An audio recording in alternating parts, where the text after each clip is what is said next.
Dance with the spoken word to create this beautiful kind of storytelling. How does that happen? Tell us. Well, briefly, I'd like to describe myself as an artist, an activist, and an educator. And I found that everything is recorded in the arts. So think about it for a minute. Everything you know, everything you've learned is recorded in the arts. Whether it's in a book, or photograph, whether it's in a dance, whether it's in an art piece. Everything, including what we have on, the microphones, the building, everything is a thought and creation in somebody's mind before it's then created to come out here. So we actually have a record of what's happened before us. And of course, we're now creating what they'll be studying in the future. So everything's recorded in the arts, everything. It's not a thing you could name. So the arts really records history. The arts also saves lives. And I'm sure the young ladies who were just dancing before and many, many other people can talk about how really arts, whether it was poetry or something else, really saved their lives. And I have to say that I'm really blessed to be multi-talented. So a lot of folks don't know I was raised as an opera singer, named after Marian Anderson. So my name is Marian Malaya. And I came up I was a ballerina before AllEyes. And I also played Euro-classical piano. So needless to say, I was around a lot of white people. However, my family was very strong and is very strong in its identity with who we are. And I've realized a lot of things have contributed, of course, to who I am, like I've contributed to who others are, and that influence is important. So I often say, I'm not a Malaya. I'm the daughter of Mary Wilhelmina Brown from New York and Ebenezer Ray from Barbados, West Indies. Hey. And then I've also been able to trace my ancestry both through my dad to Ghana in West Africa. My mother's family is both Nigerian and Kenyan. And then I'm not sure which root it's from, but through a DNA test I found I also have Cameroonian ancestry within me. So, you know what I'm saying? So you have the whole West Africa on lock pretty much. Yes, I got the whole world in my genes. I love when you break out in the song, like just off the cuff like that. That's very beautiful. So would you say that your affinity and that your knowledge of where you come from influenced much of the art and much of your storytelling? Well, I think like many people, including myself, as I reflect back as to who I am and why I am who I am, it definitely relates to who my parents were and who their parents are. And I have a lot of elders who are still on this planet, and they're very strong in who they are. And I have a lot of longevity in my family. People have lived to 109. I have aunts and uncles who are still alive between 80 and like 100, and they ain't taking no prisoners. I mean, if y'all know me, I have the gift of gab. Well, when I'm around them, I can't hardly get a word in. They be talking, they're telling stories, and we started recording some of the things that they've learned. We found out things, like I've often joked about the fact that DC is my South, and people from the South don't think this is too far south. Right. But I also tease that I'm not sure if my relatives were enslaved, because we don't have a lot of quote-unquote Southern ancestry past here. Of course, people were enslaved here too. But also, I used to joke, I said, well, you know, maybe they had slavery in New York. And of course, if you know, they actually did have slavery in New York.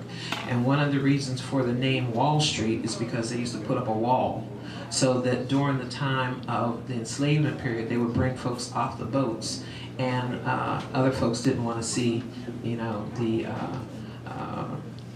auction block and things like that while they were. So that's one of the reasons why they have that name Wall Street, you know. So there was slavery in New York, and I found out that some of my family were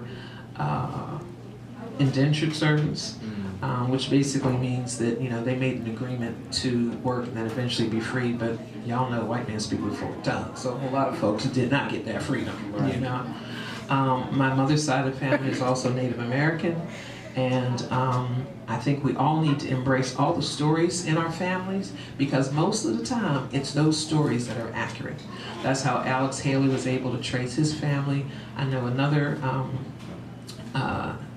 gentleman whose family's name was Prince. We're told that we're from kings and queens, you know, and he was able to find out because so many people in the family had the name Prince, middle name, last name.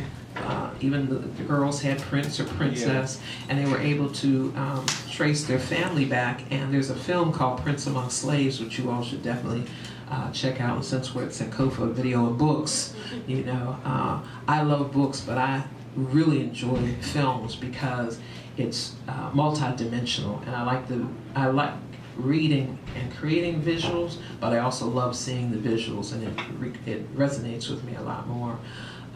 Being the fact that Marian Anderson was an opera singer who, if you all don't know, was world-renowned. And from the United States, but she had to go to Europe to earn her money and earn her renown and do special training. And when she came back to perform in the United States, they wouldn't allow her to.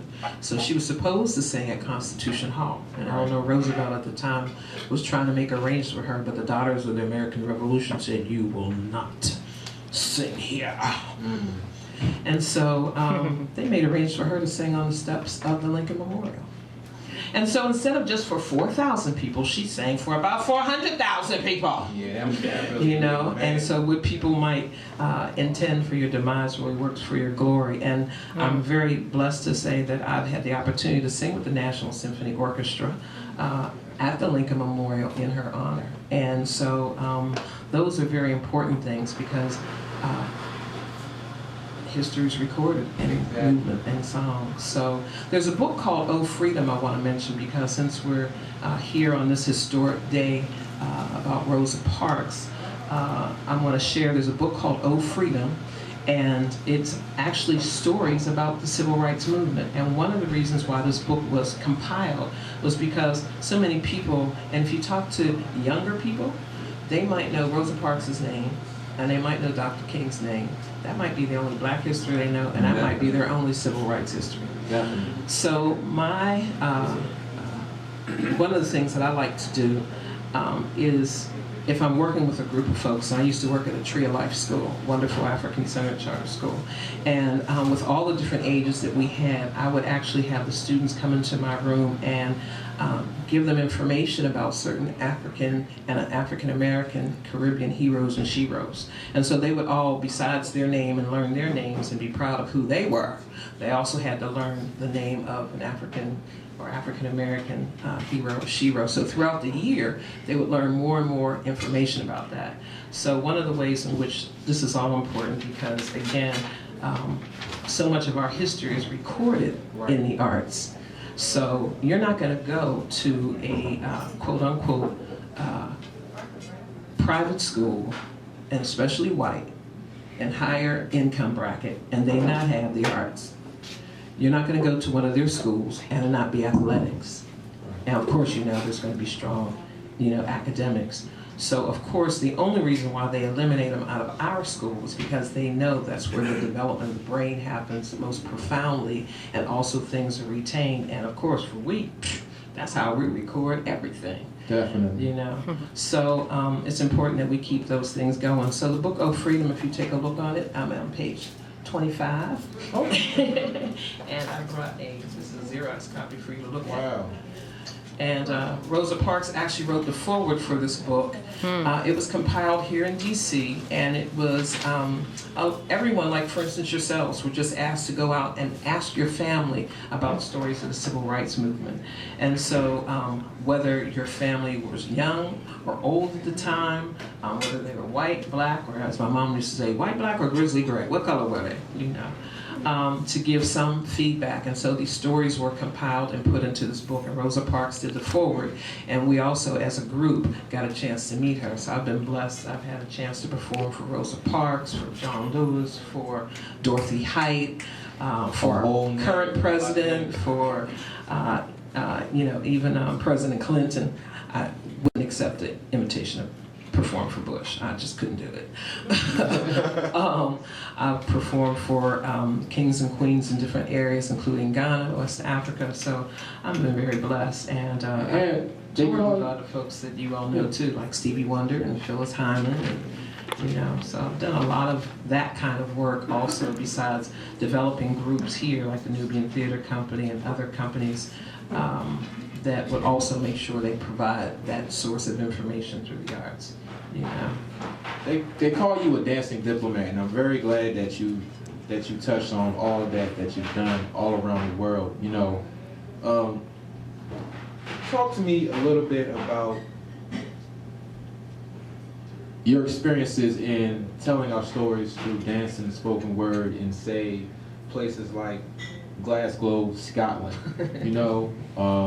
and other, white spaces, pretty much.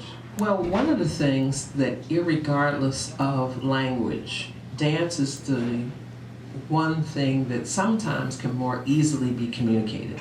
So whether a dance is a sad dance by the posture, or if it's a joyous dance, or if it's a celebration, or if it's a courtship dance, a flirtation dance, it's all in the movement. And so it doesn't really depend on whether you understand the language. And even some songs can be sung, and they start singing J'adore, and they're moving, that's a love song, as opposed to something else that's a marching song. So those things just are very easily communicated. The other thing that was very profound for me is that when I went to other places, I also found it was very easy for me to adapt to whatever dance styles. So I've learned the polka. I was doing river dance before it became a popular thing. Seriously? Wow. Where the Russians jump up and down. I've learned those kind of dances. So I've learned a lot of dances. I lived in Asia for a few years, and so the Japanese have festivals everywhere and all the time. And one of the wonderful things I really liked about Japan is I say it's the best of East, meaning Africa and Asia, and West, being European mindset and maybe more rigid types of things. And so, for instance, you all know we can get every kind of gadget that you want electronically in Japan. Mm-hmm. But I will also tell you that when it comes to their spirituality, they will stop everything. So the traffic will stop, and they'll have maybe a religious procession going down the middle of Tokyo, and you will sit in the traffic jam maybe for a few hours, because while that procession goes down, people get out of their cars and they start dancing and celebrating and honoring, and it's amazing, but it's also a wonderful tribute to their understanding that you don't have to separate spirituality, for instance, to deal with things such as technology, whereas the way things are separated here, which is more American than European. Definitely. And the separating the spirit from the quote-unquote scientific, when it's all really connected. And so that's one of the things that, of course, Africa is very strong and illustrates easily. I was surprised when I went to Asia how comfortable I felt. But actually I felt real comfortable in Scotland, and then finding out historically a lot of black folks were in Scotland and other places on the planet. So, it's so like we've been everywhere. Definitely. You pulled a Renuka Rashidi, pretty much, just finding, and like, how did that make you feel? Of course you were grounded in your Africanness through your family and learning stuff from your grandparents and great-grandparents and other relatives, but how did that make you feel, just seeing elements of Africa wherever you stepped on this planet? Actually, it's been extremely honoring, extremely exciting, confirming, and so I truly believe that everyone is a special spiritual being. And I do believe that we're spiritual beings in a human form. in this planet, in this existence. And so as I've traveled, and I've also been blessed to have the best teachers. I mean, Henrik Clarke, von Sertimon, been jockeying since I was like 18. I mean, I've been studying and with the best. So even some of the things I first heard when I was like, 16 and 17 years old, like Africans ruled Europe for 700 years. That was hard for me at that time to wrap my brain around. And of course, over the time as I've continued to study, then I've been able to consistently confirm that. And C.R. Gibbs knows every time he has a class and I'm free, I go. That's why you're talking like that.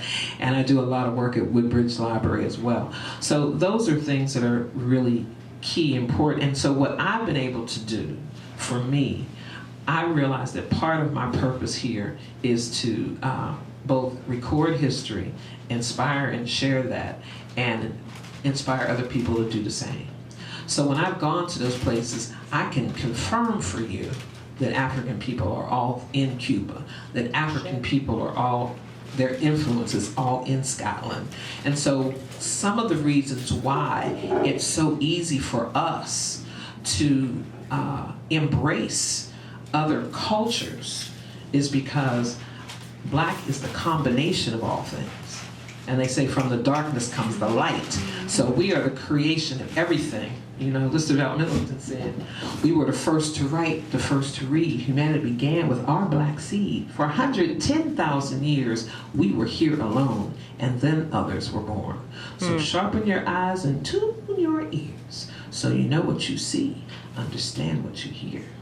Other people have getting credit for what they learned from you. Pythagoras, Galileo, all them guys too. So sharpen your eyes and tune your ears so you know what you see, understand what you hear. George Washington Monument is a reflection and an imitation of the African Tekenu. You see, they built everything on what they learned from you. So sharpen your eyes and tune your ears so you know what you see, understand what you hear, because minute by minute, hour by hour, if you lose your history, you lose your power. Yes, I'll share you. You've been dancing and you've been performing, but in 1985, correct me if I'm wrong, you had the Nubian Theater Dance and Music Company.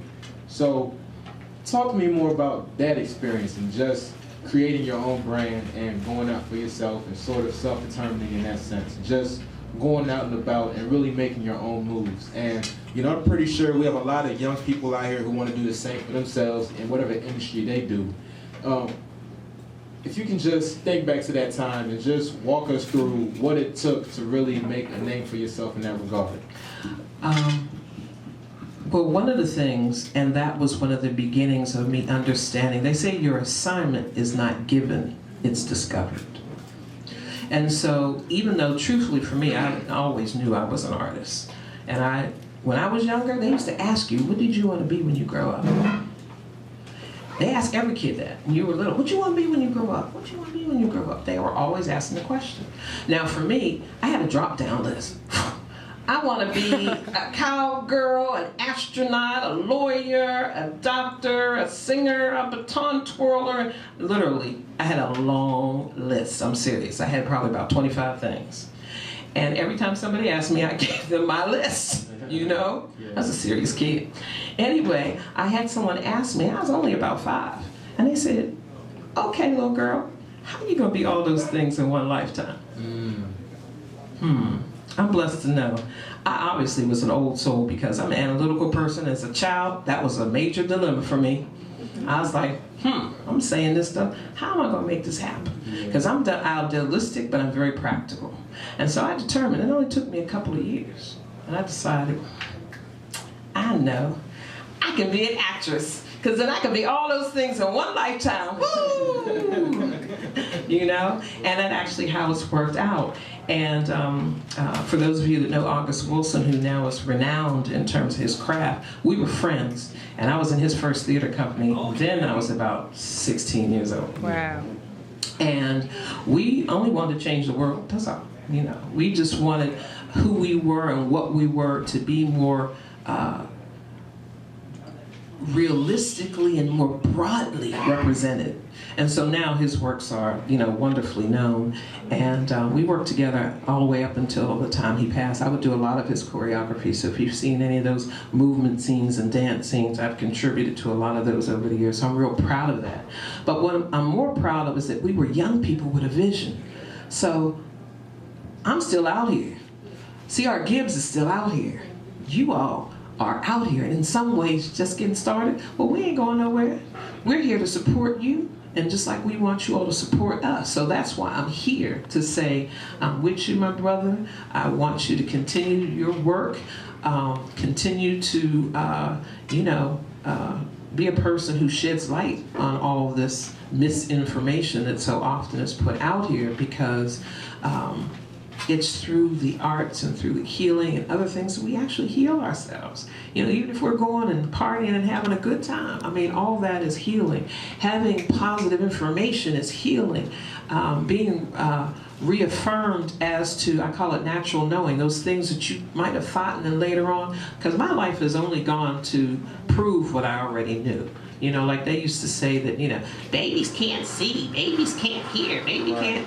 And I used to say, that just don't even make no sense, And so over time, of course, they've reneged that and said, of course they can. In the womb, you should make sure things around them, music, energy, what people say, all those things. Well, that was an African tradition anyway. They didn't have you saying bad things around a woman when she was carrying, because they knew things were going into that child and seeding that child then. So those were all things. But Ayubu Kamau was the person who started the Nubian Theater Company. And so as we continued to move, and he moved actually to Dallas. He went to, we have now 6 associate companies in Oklahoma, in Memphis, Tennessee, where else? In Richmond. These were all places where Nubian theater members evolved and decided to move or move back to, or had an opportunity to go there for other kinds of reasons, marriage, etc. And so with that storytelling company, I just realized more and more how storytelling is everything. It's in a photograph, it's in a song, it's in a poem, and it's music, and it's in dance. They all tell a story. And so by embracing that, I just recognize that even if I'm just telling a story, like once upon a time I walked up to the White House, knocked on the door, and I was surprised, because a brother answered. So that's actually a brother named Michael Collier, who's a comedian, actually has written a book based on that, having an African-American brother in the White House. And there's just so many ways in which, of course, this being a bookstore, and so many things that they have here, that our stories are here. So we definitely need to utilize them to continue to enrich ourselves, heal ourselves, motivate ourselves, inspire ourselves. And that's all the reasons why I do what I do. What would you suggest to the young up-and-comers, those of us who are very impatient, who grow conscious, and as we grow more conscious, we grow more frustrated with the majority power structure? What would you say to us, and what would you say to us as we navigate those systems, as we interact with higher-ups or with colleagues who are white and are just not awakened, or just don't really care too much about us and may want to trample on us on their way to succeed? Well, profoundly, it really boils down to a couple of elements, and one is truly know yourself. That's number one. My parents clearly knew who they were. They were proud of who they were. They were grounded in who we were. And our families collectively have been very much grounded and proud. I've got elder relatives talk about the things they were doing as movers and shakers in the 20s and the 30s. So that legacy is there. I think my father was a Garveyite, being from the Caribbean and other things. Those kinds of things, and knowing your history, is super, super important.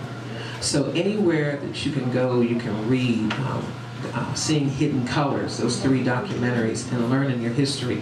Learning about who I am, where I came from, both my genetic family and our legacy, makes it a lot easier for me to be comfortable with who I am. And I say that because I remember very much so being, the only black girl at pajama party, and those kind of situations, but I was always proud to be who I was. I wasn't trying to be one of them. I wasn't trying to be like them. I went to camps where, this was before perms, and I used to have a lot of long hair, but when it got in the pool, what happened? It went back to being a fro. And I realize now how disconcerting that must have been for them, because they don't have that situation. How's she going with straight hair come out the pool and it's like curly and nappy and Yeah. However, as strange as it was, as odd as it was, and before afros were really a thing to be proud of, I just had to be, accept who I was, and that being rooted in me and rooting that, in my children, my grandchildren, and I'm about to be a great grandma. Is real important. And for those of you that don't know, I've birthed 5 kids. I've raised an additional 5 in my home, and I'm proud to say that one of my best students is also a celebrity, so I can play celebrity mom. So if you all don't know, Mayala Rucker is one of my sons, and if the name itself isn't something that rings a bell, if I have you think of, let's see, Why Did I Get Married, the movies, and you think about being up in the mountains and the sheriff and Jill Scott, and the one that married Jill Scott, Sheriff Troy, is one of my sons. And so, in fact, he has a film that just came out November 6th called The Man in 3B. So I want to be sure to put that out there, The Man in 3B. It was shown at the Regal down next to the Verizon Center. It opened up November 6th. I'm not sure if it's still there. I tried to check to confirm, but there is a YouTube trailer for you to check out, so that's real important. And I say that because all the things that he does, he makes sure that he's also, and he also describes himself, and you see different things that he's done as an artist, an activist, and an educator, so that's also real important. So do I have something to share about Rosa Parks before we go? Please, by all means. Okay, all right. I'm like, it was important, but there were a whole lot of other men and women that refused to go to the back of the bus. We just don't know their names. Some of them might have got beat up, some of them might have gotten killed. I say killed. But we know about Rosa, and one of the reasons why we know is because what the community did together. The community worked together, came together, and they walked for over a year. So today is December 1st, so think about all the things that you did last year, beginning in December. And of all the things that you had to do by walking to get there. Now, being in DC, yeah, there are buses and trains that run, but remember, back then, you wouldn't have been able to get on them. If you live out somewhere like Laurel or Waldorf, which a lot of people, of course, down south, they were that distance away from wherever they might have had to go. And they might have had to go on there to get to Miss White Lady's house, might have been out there in those places. And they had to get all those places by walking. They walked. Most people walked for hours and hours. So just think about that commitment for a minute. That's a lot, because every day, day in and day out, whether you wanted to go shopping, whether you wanted to go visit a friend, whether you wanted to go to church, whether you wanted to come to the bookstore, the grocery store, the general store, you had to walk. So that's very profound. It's what the community did when they came together. So when I work with young people, I just want to remind you all about a couple of stories before I share this song about Rosa. Y'all remember this one? Ain't gonna let nobody turn me around, turn me around, turn me around. Ain't gonna let nobody turn me around. I'm gonna keep on walking, keep on marching, marching up to freedom land. I ain't gonna let old governor turn us around, turn us around, turn us around. Ain't gonna let old governor turn us around. We're gonna keep on marching, keep on marching up to freedom land. Now I work with little kids, and I tell them if they're about 5 years old, I tell them a story about Ruby Bridges. Ruby Bridges was a little girl at 5 years old, was selected actually integrate the schools in New Orleans. Wow. Along with about 5 other families. But all 5 other families backed out because their parents were being threatened, and their parents were like, you ain't going. But little Ruby Bridges told her parents, no, Mom and Dad, I want to go. They threatened the mother. They threatened the father. I think the father might even have lost his job. But she said, I want to go. Please let me go. Please let me go. And by her insistence, she actually went to this all-white school. Now, all the white people in the school pulled their kids out of the school because they weren't going to school with no little colored girl. And if you look, there's a book called Ruby Bridges. There's a film about Ruby Bridges. And you can share this with your 5-year-olds as well as everybody else about Ruby Bridges, because that little girl kept on walking, kept on marching into her school. Now mind you, she was taught in that school by a white woman that came from Boston to be her teacher, because nobody else would teach her. Of course, they didn't talk to the white lady that taught her either, so she was ostracized. They were outside making horrible faces. They had black little dolls on nooses. They had coffins. All this in crowds outside. This little girl had to be escorted into school every day by the National Guard. So if you don't know this story, this is a real true story.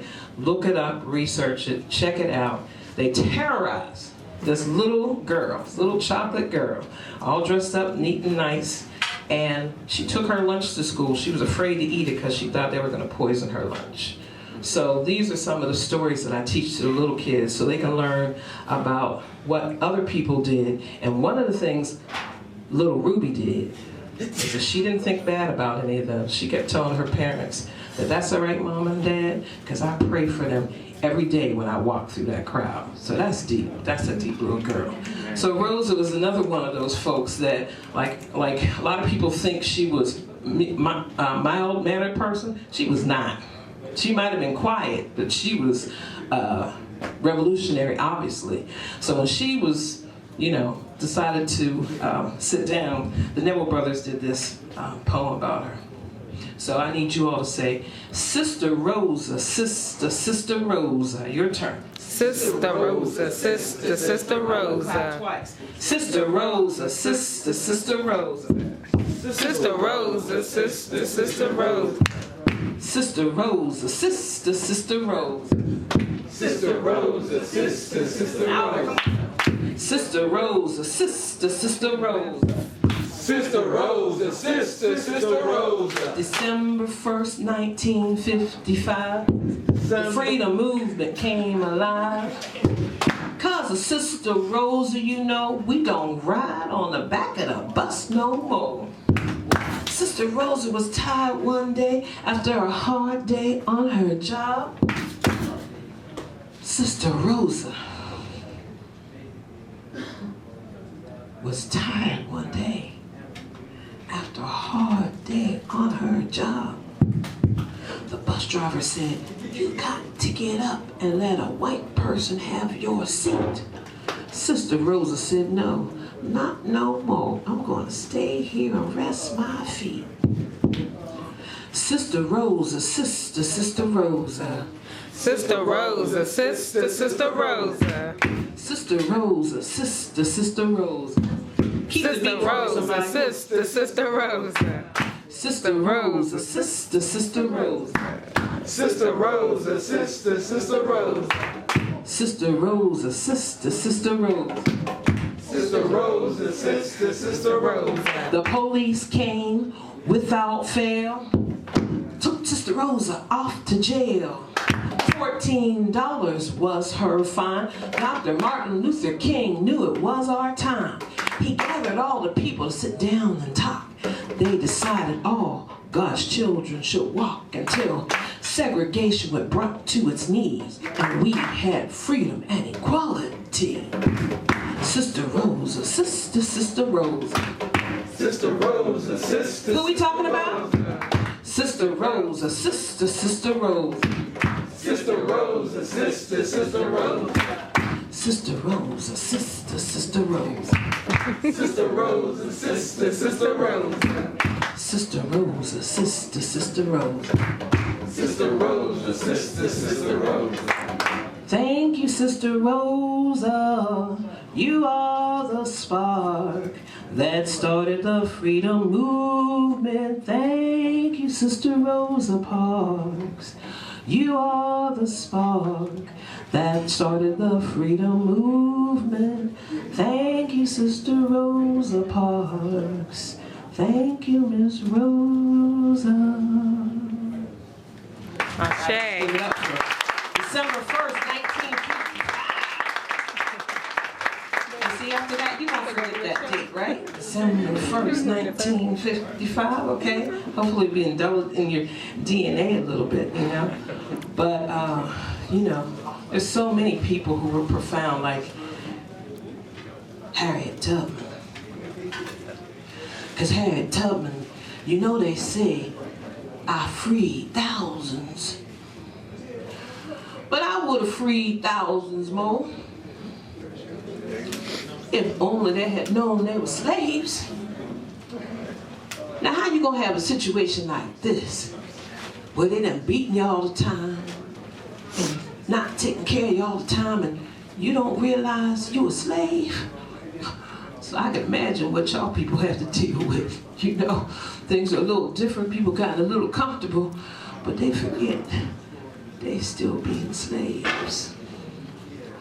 Well, it reminds me of this story I heard about Farmer Brown's mule, because you see, Farmer Brown had this mule. And y'all know about mules, right? What do you know about mules? They're on a farm.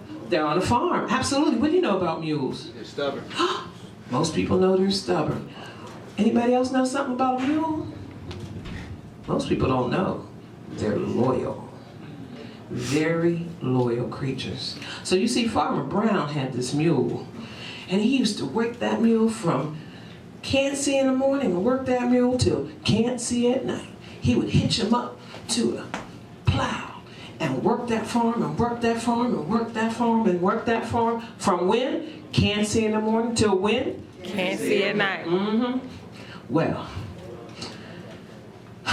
Farmer Brown's farm, with working that mule every day, started out kind of small, like this area right here. But every morning, he hitched that mule up to the plow and worked that farm and worked that farm and worked that farm and worked that farm from can't see in the morning till when? Can't see at night. Mm-hmm. Well, the weather was good. The sun was good. And the rain was good. And those crops grew, and after a while it was bigger than this whole room. So you know what? Farmer Brown still worked that mule from when? Can't see in the morning till when? Can't see at night. Well, it had the small little shack for the mule to stay in. It had holes in it. The rain came through it. And you know what? When it snowed, the snow came through it too. And out of all that food that was being grown on the farm, you think the mule got to eat much of it? No. Just the ends and the pieces and the innards and stuff like that. Well, you know what? It didn't matter, because the mule was loyal. And Farmer Brown worked that mule and worked that mule and worked that farm and worked that farm from can't see in the morning till when? Can't see at night. Well, you know what? Farmer Brown's farm started prospering real well. And it was bigger than this whole block. Farmer didn't need the mule no more. Reminds me of a line in one of August Wilson's plays where one of the brothers says,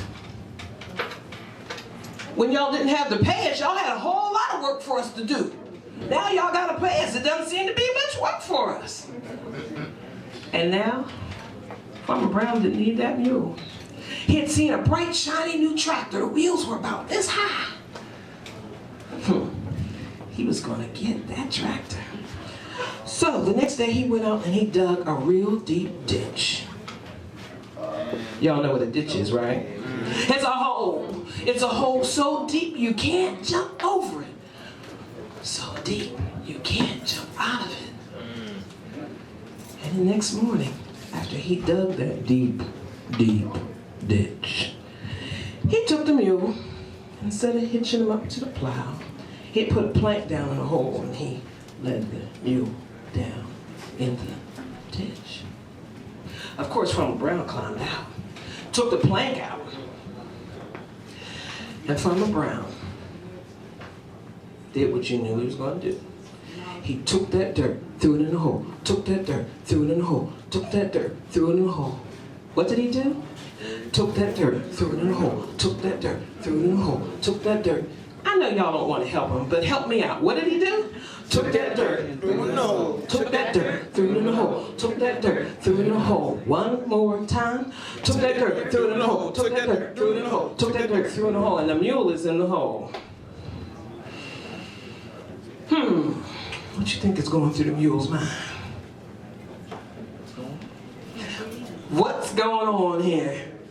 How many times have you said what's going on here when you knew what was going on? That mule was no different. As a matter of fact, the dirt was starting to get up to maybe the mule's knees. And the mule knew if he didn't start doing something, he knew how he was going to end up. So, while Farmer Brown was taking that dirt, throwing it in the hole, taking that dirt and throwing it in the hole, the mule came up with an idea.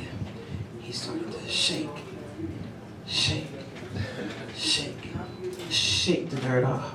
Y'all remember that song? Shake, shake, shake, shake it off. Shake, shake, shake, shake it off. Shake, shake, shake, shake it off. Well, that helped, except his legs were still stuck. Well, you know, sometimes you have to come up with an adaptation to a plan. So, of course, Farmer Brown was still taking the dirt, throwing it in the hole, taking the dirt, throwing it in the hole, taking the dirt, throwing it in the hole, taking the dirt, throwing it in the hole, taking that dirt.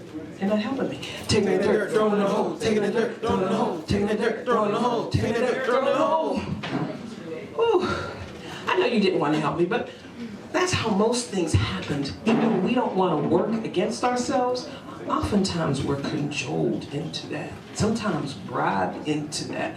But I'm glad y'all helped anyway. Anyway, the mule's down there and came up with a different idea.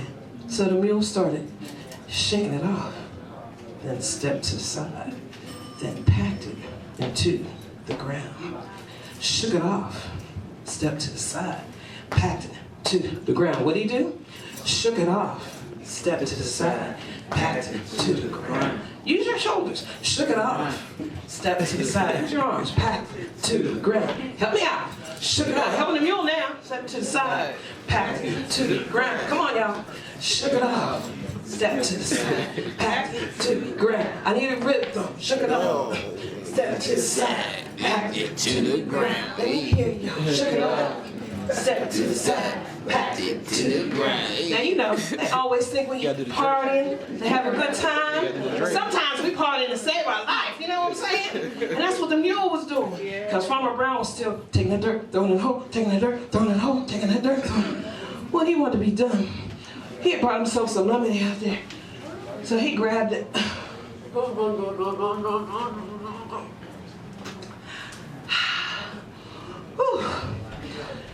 Put that lemonade down, and when he looked, the mule was as high as he was.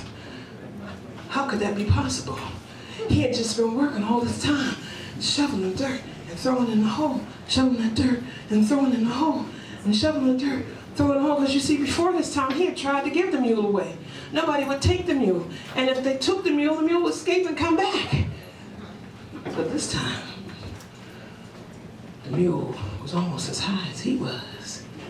And if looks could kill, the farmer would have dropped dead. But you know, sometimes that's life.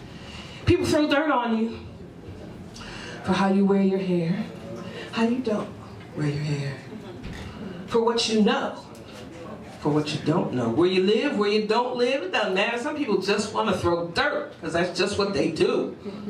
And trust me, if you've had some dirt, there will be some thrown on you. So I just want you to remember, like so many people, not just Rosa Parks, but many people, especially of our melanin content, but not only. If you have some dirt thrown on you, I want you to think about the mule and pretend like you're having a good time as you meet the challenge and the obstacle, and think creatively, because those thoughts come from God. And shake it off. Step to the side. Pack it to the ground. What you gonna do? Shake it off. Step to the side, packing it to the ground. Shake it off. Step to the side, packing it to the ground. Shake it off. Step to the side, packing it to the ground. Because you see, we have a lot of light within us.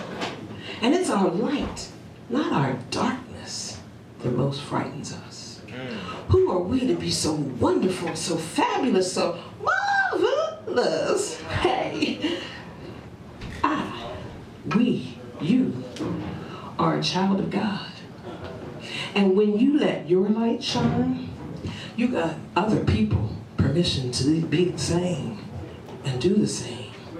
When you let your light shine, you give other people the inspiration to do the same.